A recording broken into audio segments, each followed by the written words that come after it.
പ്രിയപ്പെട്ട അധ്യക്ഷ, അതുപോലെ എനിക്ക് മുമ്പ് വളരെ പ്രധാനപ്പെട്ട നിരീക്ഷണങ്ങൾ നമുക്ക് മുമ്പിൽ അവതരിപ്പിച്ച സുഹൃത്തുക്കൾ അജയ് ശേഖർ, ശ്യാംകുമാർ, നമ്മളെ സംബന്ധിച്ച്, കേരളത്തെ സംബന്ധിച്ച് ഘാതകപദം, അതുപോലെ സരസ്വതി വിജയം തുടങ്ങിയിട്ടുള്ള ഒരു നവോത്ഥാന നോവൽ പാരമ്പര്യമുണ്ട്. നിർഭാഗ്യവശാൽ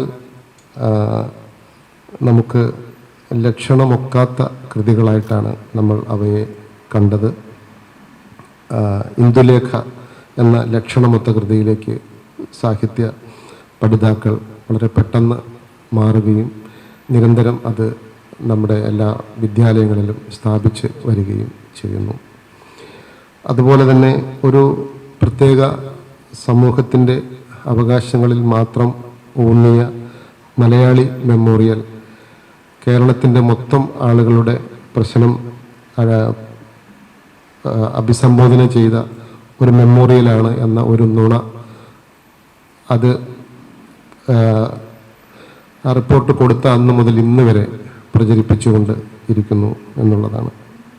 മറ്റൊന്ന്, ബംഗാളിലെ ഉപരി വിഭാഗങ്ങളുടെ പ്രശ്നങ്ങളെ മാത്രം അഭിസംബോധന ചെയ്ത ബംഗാൾ നവോത്ഥാനം ഇന്ത്യയുടെ മൊത്തം നവോത്ഥാനത്തിൻ്റെ ഭാഗമാണ് എന്ന് നിരന്തരം പ്രചരിപ്പിക്കുവാൻ സാധിക്കുന്നു.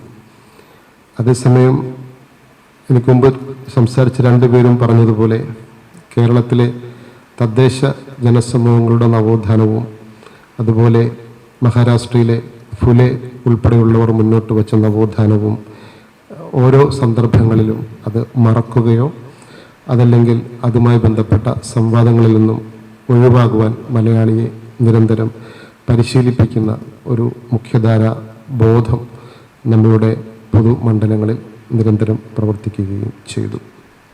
ഈ മുഖ്യധാര ബോധമാണ് സത്യത്തിൽ ഓരോ കാലഘട്ടങ്ങളിലും നമ്മുടെ സമൂഹത്തിൻ്റെ വികാസത്തെ തടസ്സപ്പെടുത്തിക്കൊണ്ടിരുന്നത് എന്ന് നമ്മൾ ഇനിയും ചിന്തിക്കുവാൻ വൈകിക്കൂടാ എന്നതാണ്. ദേശീയ പ്രസ്ഥാനത്തിൻ്റെ പ്രധാനപ്പെട്ട ഒരു അടിത്തറയായി മാറിയത് ഈ നവോത്ഥാന ആശയങ്ങളായിരുന്നു. പ്രധാനമായിട്ടും ഗാന്ധിജിയുടെ മുൻകൈയിൽ രൂപപ്പെട്ട ദേശീയ പ്രസ്ഥാനം ഇന്ത്യയിലെ എല്ലാ നവോത്ഥാന നേതൃത്വങ്ങളെയും നേരിട്ട് കണ്ട്, നേരിട്ട് സംവദിച്ച്, പരിഷ്കരിച്ചും സ്വയം തിരുത്തിയും ഒരളവോളമെങ്കിലും, ഗാന്ധിജി ഒരു പൂർണ്ണനായ വ്യക്തിയാണെന്ന് ഞാൻ പറയാൻ ആഗ്രഹിക്കുന്നില്ല, നേരെ മറിച്ച് അദ്ദേഹത്തിൻ്റെ തന്നെ ആശയങ്ങൾ ഓരോ ഘട്ടത്തിലും അദ്ദേഹം തന്നെ പരിഷ്കരിച്ചും സ്വയം തിരുത്തിക്കൊണ്ടുമാണ് ദേശീയ പ്രസ്ഥാനം നമ്മളുടെ നവോത്ഥാന ആശയങ്ങളെ സ്വീകരിച്ചത്. അതിൻ്റെ പ്രധാനപ്പെട്ട ഒരു ഘടകമായിട്ടാണ് ശ്യാംകുമാർ സൂചിപ്പിച്ചതുപോലെ ഇന്ത്യയുടെ ഭരണഘടന രൂപപ്പെടുകയും ചെയ്യുന്നത്. അഥവാ നമ്മുടെ ദേശീയ പ്രസ്ഥാനത്തിലും നമ്മുടെ ഭരണഘടനയിലും നവോത്ഥാനത്തിൻ്റെ ഏറ്റവും വിശിഷ്ടമായ പ്രതിഫലനം ഉണ്ടായിരുന്നു എന്ന് നമുക്ക് അറിയാം. അതുകൊണ്ട് തന്നെ ഇന്ത്യൻ ഭരണഘടനയെ നിരന്തരം അവഗണിക്കുക, ഇന്ത്യൻ ഭരണഘടനയെ നമ്മൾ നേരത്തെ സൂചിപ്പിച്ചതുപോലെ, നേരത്തെ നമ്മൾ ഘാതകവധം, സരസ്വതി വിജയം, ഫൂലെ, കേരളത്തിലെ തദ്ദേശ നവോത്ഥാനം, ഇവയൊക്കെ നിരന്തരം നമ്മൾ അവഗണിച്ചതുപോലെ ഇന്ത്യൻ ഭരണഘടനയെയും നമ്മൾ നിരന്തരം അവഗണിക്കുകയായിരുന്നു. ഇന്ത്യയിലെ സ്വാതന്ത്ര്യ ഘട്ടത്തിൽ പ്രതിപക്ഷത്ത് ഇരിക്കുവാൻ അവസരം ലഭിച്ച ഒരു ആശയം കൈകാര്യം ചെയ്യുന്ന രാഷ്ട്രീയ പ്രസ്ഥാനം വർഷങ്ങളോളം ഇന്ത്യൻ ഭരണഘടനയെ അട്ടിമറിക്കാനാണ് ശ്രമിച്ച് വന്നിരുന്നത്. ഇന്ത്യൻ പാർലമെൻറ്റ് ഒരു വലതുപക്ഷ മുതലാളിത്ത പാർലമെൻറ്റാണ് എന്നാണ് അവർ നിരന്തരം ജനങ്ങളോട് പറഞ്ഞുകൊണ്ടിരുന്നത്. ഡോക്ടർ അംബേദ്കറിനെ ഒരു മുതലാളിത്തത്തിൻ്റെ ചാരൻ എന്നാണ് അവർ വിളിച്ചുകൊണ്ടിരുന്നത്. കുറഞ്ഞത് 2000 വരെയെങ്കിലും ഈ ആശയമായിരുന്നു ആ രാഷ്ട്രീയ ദർശനങ്ങളുള്ള രാഷ്ട്രീയ പ്രസ്ഥാനങ്ങളെ ഭരിച്ചിരുന്നത്. അവർ നിരന്തരം ഇലക്ട്രൽ പൊളിറ്റിക്സിൽ മത്സരിക്കുന്നവരും അധികാരം ഉപയോഗിക്കുന്നവരും ഒക്കെയാണ്. പക്ഷേ അവർ ഇന്ത്യൻ ഭരണഘടനയെ അംഗീകരിക്കുകയല്ല, ഇന്ത്യൻ പാർലമെൻറ്റിനെ അംഗീകരിക്കുകയില്ല, ഇതാണ് സത്യത്തിൽ ഇന്ത്യൻ ഭരണഘടനയെ തകർക്കുന്നതിൽ പ്രധാനപ്പെട്ട പങ്കുവഹിച്ച രണ്ട് ഘടകങ്ങളിൽ ഒന്ന്. ഒരു വശത്ത് മനുസ്മൃതിവാദം മുന്നോട്ട് വെച്ച മനുവാദികളുടെ താല്പര്യങ്ങൾ, മറുവശത്ത് മാർക്സിയൻ ആശയങ്ങൾ പിന്തുടരുന്ന എന്ന് സ്വയം വിചാരിച്ചിരുന്ന, സത്യത്തിൽ അവർ മാർക്സിസ്റ്റുകളൊന്നും അല്ല, അവർ വിചാരിക്കുകയാണ്, അല്ലെങ്കിൽ അവരിങ്ങനെ പ്രചരിപ്പിക്കുകയാണ്. ഈ രണ്ട് ആശയങ്ങളും കഴിഞ്ഞ 75 വർഷവും ഇന്ത്യൻ നവോത്ഥാനത്തെയും ഇന്ത്യൻ ഭരണഘടനയെയും ദേശീയ നേതൃത്വങ്ങളെയും നിരന്തരം ആക്രമിക്കുകയും ഇത് ഫലത്തിൽ മനുവാദത്തിന് അനുയോജ്യമായ ഒരവസരം ഒരുക്കി കൊടുക്കുകയും ആയിരുന്നു എന്ന് നമുക്ക് കാണുവാൻ സാധിക്കും. ഇപ്പം നാരായണഗുരു, അയ്യൻകാളി, സഹോദരനയ്യപ്പൻ, മമ്പുറം തങ്ങൾ, പൈകലപ്പച്ചൻ ഉൾപ്പെടെയുള്ള കേരളത്തിലെ നവോത്ഥാന പഠനങ്ങളൊക്കെ രൂപപ്പെട്ടപ്പോൾ അതിനെ 90കളിൽ വർഗീയ പഠനങ്ങൾ എന്നാണ് ഇത്തരം സംവാദ മണ്ഡലങ്ങൾ വിളിച്ചത്. ഇപ്പോൾ അതിനെ സ്വത്വ പഠനങ്ങൾ എന്നാണ് വിളിക്കുന്നത്. അപ്പോൾ ഒരു വശത്ത് വർഗീയ പഠനങ്ങൾ എന്ന് വിളിച്ചുകൊണ്ട് കഴിഞ്ഞ 10-30 വർഷം അതിനെ ഒഴിവാക്കിക്കൊണ്ടിരുന്നു. പിൽക്കാലത്ത് സമകാലത്ത് സ്വത്വവാദികൾ എന്ന് പറഞ്ഞുകൊണ്ട് അതിനെ ഒഴിവാക്കുവാൻ ശ്രമിക്കുന്നു. ഫലത്തിൽ ഇത്തരത്തിലുള്ള ആശയങ്ങളാണ് ഇന്ത്യയുടെ നവോത്ഥാനത്തെ നിരന്തരം പുറത്ത് നിർത്തുവാൻ ശ്രമിച്ചു വന്നിരുന്നത് എന്ന് നമ്മൾ മനസ്സിലാക്കേണ്ടതുണ്ട്. ദ്രാവിഡ മതങ്ങൾ, സിഖ് മതങ്ങൾ, PRDS, രവിദാസി, ബുദ്ധിസം, ജൈനം തുടങ്ങിയിട്ടുള്ള സ്വതന്ത്രമായ ആശയങ്ങളുള്ള, ജനാധിപത്യ മൂല്യങ്ങളുള്ള, തുല്യത കൽപ്പിച്ച ഇന്ത്യയിലെ മതങ്ങൾക്കൊന്നും തന്നെ അവരുടേതായ ഒരു സ്വാതന്ത്ര്യം ലഭിച്ചില്ല. അവയൊക്കെയും ഹിന്ദു വ്യക്തി നിയമങ്ങളുടെ ഭാഗമാവുകയും ഫലത്തിൽ ഹിന്ദുമതത്തിൻ്റെ ഭാഗമായി അവയെ സ്ഥാപിക്കുകയുമാണ് ചെയ്തത്. ഇതിലൂടെ ഈ മതങ്ങൾക്കൊന്നും തന്നെ സ്വതന്ത്രമായ ആശയങ്ങൾ ആ അർത്ഥത്തിൽ ആവിഷ്കരിക്കുവാനോ നടപ്പിലാക്കുവാനോ സാധിച്ചില്ല. ഇത്തരത്തിലുള്ള പ്രവർത്തനങ്ങളും കഴിഞ്ഞ 75 വർഷങ്ങളായിട്ട്, അല്ലെങ്കിൽ സ്വാതന്ത്ര്യാനന്തരം ഇത്തരത്തിലുള്ള പ്രവർത്തനങ്ങളും നവോത്ഥാന ആശയങ്ങളെ പിറകോട്ട് കൊണ്ടുപോകുന്നതിന് കാരണമായി തീരുകയുണ്ടായി. നവോത്ഥാന ആശയം പിറകോട്ട് പോകുന്നതിൻ്റെ ഏറ്റവും പ്രധാനപ്പെട്ട കാരണം അജയ് ശേഖർ ആദ്യമേ സൂചിപ്പിച്ചതുപോലെ പ്രാതിനിധ്യ അവകാശങ്ങളിൽ നിന്നും അത് ആരുമായിക്കോട്ടെ, അത് ട്രാൻസ്ജെൻഡർ ആയിക്കൊള്ളട്ടെ, അത് ഫിസിക്കലി ചലഞ്ചഡ് ആയിട്ടുള്ള ആളുകളായിക്കോട്ടെ, അല്ലെങ്കിൽ നമ്മൾ ഇനിയും ഒരുപക്ഷെ പുതിയ രൂപത്തിൽ നമ്മൾ വിലയിരുത്തിയിട്ടില്ലാത്ത സമൂഹങ്ങളായിക്കൊള്ളട്ടെ, റെപ്രസെൻറ്റേഷൻ എന്നത് പ്രധാനപ്പെട്ട ഒരു കാര്യമാണ്. പക്ഷേ റെപ്രസെൻറ്റേഷനെ കുറിച്ചിട്ടുള്ള ചർച്ചകളിൽ നിരന്തരം അധികാരികൾ പിന്മടങ്ങുന്നതാണ് നമ്മൾ മുൻപും കാണുന്നത്. ഇപ്പോൾ 4-ാമിടം 3-ാമിടം പോലുള്ള രാഷ്ട്രീയ ചർച്ചകൾ നടന്ന 90കളിൽ പോലും റെപ്രസെൻറ്റേഷനെ കുറിച്ചിട്ടല്ല സംസാരിച്ചിരുന്നത് എന്ന് നമുക്ക് കാണുവാൻ സാധിക്കുന്നുണ്ട്. അധികാരവും സമ്പത്തും രൂപപ്പെടുത്തുന്ന വ്യക്തികൾക്കോ സമൂഹങ്ങൾക്കോ മാത്രമേ ഇന്ത്യയിലെ ഈ ജീർണതയിൽ നിന്നും മുന്നോട്ട് പോകുവാൻ കഴിയുകയുള്ളൂ. അതിൻ്റെ പല പ്രതിഫലനങ്ങളും, ഇപ്പോൾ ഗാന്ധിയൻ ആശയങ്ങളോട് താല്പര്യപ്പെട്ട വിനോബ ഭാവെ പ്രസ്ഥാനം സമൂഹത്തിലെ മുഖ്യധാരയുടെ ഉള്ളിൽ തന്നെ ഒരു പരിണാമത്തിനാണ് ശ്രമിച്ചത്. അതിൻ്റെ ഒരു കേരളത്തിൻ്റെ ഒരു തെളിവാണ് മലപ്പുറം ജില്ലയിലെ ഒരു ഗ്രാമത്തിൽ വിനോബ ഭാവയുടെ ശിഷ്യൻ 1500 ഹരിജന കുടുംബങ്ങൾക്ക്, പുതിയ രീതിയിൽ പറയുമ്പോൾ ഷെഡ്യൂൾഡ് കാസ്റ്റ് വിഭാഗങ്ങൾക്ക്, തൻ്റെ സ്വന്തം അദ്ദേഹം ഗുജറാത്തിലെ നിന്ന് വരുന്ന ഒരു കച്ചവടക്കാരനായ ഷേണായി വിഭാഗത്തിൽപ്പെട്ട ആളാണ്. അദ്ദേഹം തൻ്റെ കുടുംബ സ്വത്ത് വിറ്റ് 1500 കുടുംബങ്ങൾക്ക് അദ്ദേഹം 2 ഏക്കർ ഭൂമി വീതം അദ്ദേഹം വിതരണം ചെയ്യുകയും അത് മറ്റ് ആളുകൾക്ക് വിറ്റ് നഷ്ടപ്പെടാതിരിക്കുവാൻ ഈ കുടുംബങ്ങൾ തന്നെ അവർക്കുള്ളിൽ മാത്രമാണ് ഇതിൻ്റെ ക്രയവിക്രയമെന്ന് രേഖ എഴുതി വെക്കുകയും ഇന്നും നെടിയിരിപ്പ് കോളനി എന്ന പേരിൽ അറിയപ്പെടുന്ന ആ ഭൂപ്രദേശം, ആ വിഭാഗങ്ങൾ ഇന്നും അവരുടെ കൈവശം നമുക്ക് കാണുവാൻ സാധിക്കും. 2 ഏക്കർ ഭൂമി വീതമാണ് ഓരോ കുടുംബങ്ങൾക്കും നൽകിയത്. അതേസമയം കേരളത്തിലെ കൂടുതൽ ചർച്ച ചെയ്യപ്പെടുന്ന ഭൂപരിഷ്കരണം എന്താണ് ചെയ്തത്? ഭൂപരിഷ്കരണം ചെയ്തത് ഭൂസ്വാമിമാരായ സമ്പന്നന്മാർക്ക് EMSനെ പോലുള്ളവർ അവരോട് പോയി സംസാരിച്ച് അവരോട് ഒന്നുകിൽ നിങ്ങൾ ഭൂമി 5 ഏക്കർ വീതം ഓരോ കുടുംബങ്ങളുടെ ഓരോ അംഗങ്ങളുടെയും പേരിൽ എഴുതി വെക്കാൻ പറഞ്ഞു, അല്ലെങ്കിൽ നിങ്ങളിത് വിറ്റ് നിങ്ങളത് പണമായി ബാങ്ക് രൂപപ്പെടുത്താൻ പറഞ്ഞു. അങ്ങനെ വിറ്റ് പണമാക്കിയവർ ഗൃഹലക്ഷ്മി ബാങ്ക് രൂപപ്പെടുത്തി. അല്ലാത്തവർ വീട്ടിലെ ഓരോ കുടുംബാംഗങ്ങളുടെ പേരിലും 5 ഏക്കർ ഭൂമി വീതം അത് വീതിച്ചു. അതിനുശേഷമാണ് ഭൂപരിഷ്കരണം നടന്നത്. ആ ഭൂപരിഷ്കരണത്തിൽ 5 സെന്റും 2 സെന്റിനും അപ്പുറത്തേക്ക് ഭൂരഹിതരായ കുടിയാന്മാരായ യഥാർത്ഥ തൊഴിലാളികൾക്ക് കിട്ടിയില്ല, യഥാർത്ഥ അധ്വാന സമൂഹങ്ങൾക്ക് കിട്ടിയില്ല. അവിടെ തന്നെ TV ചന്ദ്രനെ പോലുള്ള സംവിധായകന്മാർ പറയുന്നത് പോലെ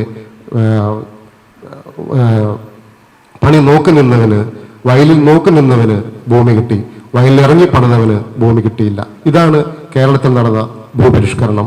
കേരളത്തിലെ എയ്ഡഡ് വിദ്യാഭ്യാസത്തെക്കുറിച്ചും കേരളത്തിലെ ഗവൺമെന്റ് സെക്ടറുകളുടെ ഗവൺമെന്റിന്റെ കെടുകാര്യസ്ഥത കൊണ്ട് തകർന്നടിഞ്ഞു പോകുന്നതിനെ സംബന്ധിച്ചും കേരളത്തിലെ ഓരോ സംവിധാനങ്ങളിലെയും റിസർവേഷനുകളുടെ അട്ടിമറികളെക്കുറിച്ചുമൊക്കെ നമ്മളിവിടെ നിലവിൽ എനിക്ക് മുമ്പുള്ളവർ സംസാരിച്ചു കഴിഞ്ഞു. അതുകൊണ്ട് തന്നെ നവോത്ഥാനം എന്ന് പറയുന്നത് ലക്ഷ്യം വെച്ചത് സമ്പത്തും അധികാരവുമുള്ള ആളുകളായി ഓരോ ഇന്ത്യക്കാരെയും മാറ്റി തീർക്കുക എന്നുള്ളതാണ്. അത് ദലിതരെയോ ആദിവാസികളെയോ ദരിദ്രരെയോ സ്ത്രീകളെയോ എന്ന നിലയിലൊന്നുമല്ല, ഇന്ത്യയിലെ എല്ലാ പൗരന്മാർക്കും. അതുകൊണ്ടാണ് നമ്മളൊരു ക്ഷേമരാഷ്ട്ര സങ്കല്പം എന്ന ആശയം മുന്നോട്ട് വെച്ചത്. ക്ഷേമരാഷ്ട്രം, വെൽഫെയർ സ്റ്റേറ്റ് എന്നൊരു ആശയം നമ്മൾ മുന്നോട്ട് വെക്കുന്നത്. ആ അർത്ഥത്തിൽ സമ്പത്തും അധികാരവും ഇന്ത്യയിലെ പൗരന്മാർക്ക് ലഭ്യമാക്കുന്നതിനുള്ള ഏത് തരത്തിലുള്ള പദ്ധതിയാണ് അതിൻ്റെ പ്രായോഗികതയിൽ സംഭവിച്ചത് എന്ന് നമ്മൾ പരിശോധിക്കുമ്പോഴാണ് ഭൂമിക്ക് വേണ്ടി സമരം ചെയ്യുന്ന ആളുകൾ ഇന്നും ഭൂരഹിതരായി ജീവിക്കേണ്ടി വരുന്നു. കിടപ്പാടത്തിന് വേണ്ടി സമരം ചെയ്യുന്നവർ കിടപ്പാടമില്ലാത്തവരായി പോകുന്നു. 2-3 സെന്റ് ഭൂമി പോലും വിതരണം ചെയ്തിരുന്ന സംവിധാനങ്ങൾ ഇല്ലാണ്ടാവുകയും അവരെ വായുവിൽ, ആകാശത്ത്, അവരെ ഇടുങ്ങിയ മുറികളിൽ അവരെ തൂക്കി നിർത്തുന്ന പുതിയ ഫ്ലാറ്റ് പരിപാടികൾ ആവിഷ്കരിക്കുന്നു. ഇപ്പോൾ കാസർഗോഡ് ജില്ലയിലെ ആദിവാസികൾക്ക് 1 ഏക്കർ ഭൂമി വരെ വാങ്ങാമായിരുന്ന ആശിക്കും ഭൂമി ആദിവാസികൾക്ക് എന്ന പ്രോജക്റ്റ് കഴിഞ്ഞ കുറേ വർഷങ്ങളായി നടപ്പിലാക്കുന്നില്ല. ഫയല് മടക്കി മാറ്റി വെച്ചിരിക്കുന്നു. അങ്ങനെ ഭൂമിയുടെ അവകാശത്തിൽ നിന്നും, വിദ്യാഭ്യാസത്തിന്റെ അവകാശത്തിൽ നിന്നും, സമ്പത്തിന്റെ അവകാശത്തിൽ നിന്നും, തൊഴിലിന്റെ അവകാശത്തിൽ നിന്നും നിരന്തരമായി അട്ടിമറിക്കപ്പെടുന്ന മനുഷ്യർ. ഇതാണ് നവോത്ഥാനത്തിന്റെ അട്ടിമറി എന്ന് പറയുന്നത്. അതല്ലാതെ ഏതെങ്കിലും ഒരു പ്രത്യേക കാര്യത്തിന്റെ അട്ടിമറിയല്ല. ഇപ്പൊ പാലക്കാട് ഷെഡ്യൂൾഡ് കാസ്റ്റ് വിഭാഗങ്ങൾക്ക് വേണ്ടിയിട്ട് അവരുടെ ഫണ്ട് കൊണ്ട് പാലക്കാട് ഒരു മെഡിക്കൽ കോളേജ് തുടങ്ങി. ഏതാണ്ട് 170ഓളം വിദ്യാർത്ഥികൾ ഒരു വർഷം പഠിച്ച് പുറത്തിറങ്ങുന്നു. നേഴ്സ് വിദ്യാർത്ഥികൾ പുറത്തിറങ്ങുന്നു. അവർക്ക് ആ മെഡിക്കൽ കോളേജിൽ ജോലി ലഭിക്കുന്നു. പാലക്കാട് പോലുള്ള സ്ഥലത്ത് ആ മെഡിക്കൽ കോളേജ് ഒരു വലിയ ഒരു സ്ഥാപനമായി വികസിച്ചു വരുന്നു. ആ പ്ലാൻ തന്നെയും അട്ടിമറിക്കപ്പെട്ടതായിട്ടാണ് നമ്മൾ മനസ്സിലാക്കുന്നത്. അപ്പോൾ എന്ന് പറഞ്ഞാൽ ഈ വിഭാഗങ്ങളുടെ സാമ്പത്തികമായ വികാസം, സാമൂഹികമായ വികാസം, വിദ്യാഭ്യാസമായ വികാസം, അല്ലെങ്കിൽ അവരുടെ സ്ഥാപനങ്ങൾ രൂപപ്പെടുത്താനുള്ള അവരുടെ വികാസം, വിദേശ തൊഴിലിന് വേണ്ടിയിട്ടുള്ള അവരുടെ ശ്രമങ്ങൾ, വിവിധ ഭാഷകൾ പഠിക്കാനുള്ള അവരുടെ ആഗ്രഹങ്ങൾ, ഇവയൊക്കെ ഓരോന്നിനെയും തടസ്സം ചെയ്യുകയും ആ തടസ്സം ചെയ്യുന്നതിൻ്റെ ഉള്ളിൽ അധികാരികളാണ്. ഇന്ത്യൻ ഭരണഘടനയെ തൊട്ട് സത്യം ചെയ്യുന്ന അധികാരികളാണ് അവർ. ആ തൊട്ട് സത്യം ചെയ്യുമ്പോൾ മാത്രമേ അവർ ഒരു തന്ത്രമാണ്. ആ സമയത്ത് മാത്രം അവരുടെ ഉള്ളിലുള്ളത് വളരെ കൃത്യമായ വർഗീയതയാണ്. അവരുടെ ഉള്ളിലുള്ളത് വളരെ കൃത്യമായ സ്വസമുദായ താല്പര്യങ്ങൾ മാത്രമാണ്. അത് അധ്യക്ഷ തന്നെ ചൂണ്ടിക്കാണിച്ചു കഴിഞ്ഞു. അധ്യക്ഷയുടെ തന്നെ ഗ്രാമത്തെ അത് മാതൃകയാക്കി കഴിഞ്ഞു. അത് ഇന്ത്യയിൽ ഉടനീളം അത് സംഭവിച്ചുകൊണ്ടേയിരുന്നു. അത് കുറച്ചുകൂടി വ്യക്തമായി സംഭവിക്കുന്നു എന്നുള്ളതാണ്. അതുകൊണ്ട് നവോത്ഥാനം എന്ന മൂല്യം അത് ഏതെങ്കിലും തരത്തിലുള്ള ഒരു പ്രത്യേക വസ്തുവൊന്നുമല്ല. നവോത്ഥാന മൂല്യം എന്നത് ഇന്ത്യയിലെ മനുഷ്യർക്ക് അധികാരത്തിലും സമ്പത്തിനും പ്രവേശിക്കുന്നതിനും അവർക്ക് നിരന്തരമായി വികസിക്കുന്നതിനുമുള്ള അവസരം ഒരുക്കി കൊടുക്കുക എന്നുള്ളതാണ്. അത്തരത്തിലുള്ള ഒരു അവസരം കേരളത്തിൽ എന്തായാലും ഇല്ല എന്ന് ഉറപ്പാണ്. കേരളത്തിൽ കുറച്ചു കാലമായി 1.5 വർഷമായി സ്റ്റൈബൻഡോ ലംസം ഗ്രാൻഡോ ഫെലോഷിപ്പോ ലഭിക്കാത്ത വിദ്യാർത്ഥികളാണ് കേരളത്തിലെ കോളേജുകളിലും സ്കൂളുകളിലും ഉള്ളതെന്ന് നിങ്ങൾ മനസ്സിലാക്കേണ്ടതുണ്ട്. എന്തുകൊണ്ടാണ് ഈ രീതിയിൽ അവർക്ക് അവരുടെ അവകാശം, അവർക്ക് ലഭിക്കേണ്ട അവകാശം നഷ്ടപ്പെടുത്തുന്നത്? അവർ ഹോസ്റ്റലിൽ താമസിക്കുന്നവരുണ്ട്, സ്വകാര്യ ഹോസ്റ്റലുകളിൽ താമസിക്കുന്നവരുണ്ട്, ഡേ സ്കോളേഴ്സ് ആയിട്ടുള്ളവരുണ്ട്, ഗവേഷണം നടത്തുന്നവരുണ്ട്. 25 ഗവേഷകർ നിയമസഭയുടെ മുമ്പിൽ അവരുടെ ഫെലോഷിപ്പിന് വേണ്ടിയിട്ട് അവർക്ക് കുത്തിയിരിപ്പ് അല്ലെങ്കിൽ പട്ടിണി സമരം നടത്തേണ്ടി വന്നു. ഈ ഗവേഷകർ എങ്ങനെയാണ് ഗവേഷണം നടത്തുക, എങ്ങനെയാണ് അവർ ഫീൽഡ് വർക്ക് നടത്തുക, എങ്ങനെയാണ് അവർ അവരുടെ ഡേ ടു ഡേ ലൈഫ് നടത്തുക, എങ്ങനെയാണ് അവർ ഹോസ്റ്റൽ ഫീസ് നടത്തുക. വിദ്യാർത്ഥികൾക്ക്, ഗവേഷകർക്ക് പോലും ഇതാണ് അവസ്ഥയെങ്കിൽ സാധാരണ തൊഴിലാളികളുടെ അവസ്ഥ എന്താണ്? എനിക്ക് പരിചയമുള്ള ബഹുഭൂരിപക്ഷം തൊഴിലാളികളും പറയുന്നത് കേരളത്തിൽ കുറെ കാലമായി തൊഴിൽ രാഹിത്യം നിരന്തരമായി അനുഭവപ്പെടുന്ന ഒരു അന്തരീക്ഷമാണ് ഉള്ളതെന്നാണ്. അന്യസംസ്ഥാന തൊഴിലാളികൾക്ക് തുച്ഛമായ വളരെ ചെറിയ വരുമാനം കൊണ്ട്, ചെറിയ കൂലി കൊണ്ട് അവരാൽ തൊഴിൽ ചെയ്യപ്പെടുകയും കേരളത്തിലെ തൊഴിലാളികൾ നിരന്തരമായി പുറത്തു നിൽക്കുന്ന, കെട്ടിട നിർമ്മാണ തൊഴിൽ മേഖലയിൽ നിന്നൊക്കെ ബഹുഭൂരിപക്ഷം മലയാളികളായ തൊഴിലാളികളും പുറത്തു നിൽക്കുന്ന ഒരവസ്ഥയിലേക്കാണ് കേരളത്തിന്റെ തൊഴിൽ മേഖല ചെന്നെത്തിയിട്ടുള്ളത്. ഗവൺമെന്റ് മേഖലകൾ നിരന്തരമായി സ്വകാര്യവൽക്കരിക്കപ്പെടുന്നു. KSRTC-യിൽ തന്നെ പ്രത്യേകമായ ചില സ്വകാര്യ സംവിധാനങ്ങൾ വരുന്നു. 15,000-ഓളം ആളുകളെ തീരുമാനിക്കുന്നതും യാതൊരുവിധ റിസർവേഷന്റെയും മാനദണ്ഡത്തിലല്ല എന്ന് മനസ്സിലാക്കുന്നു.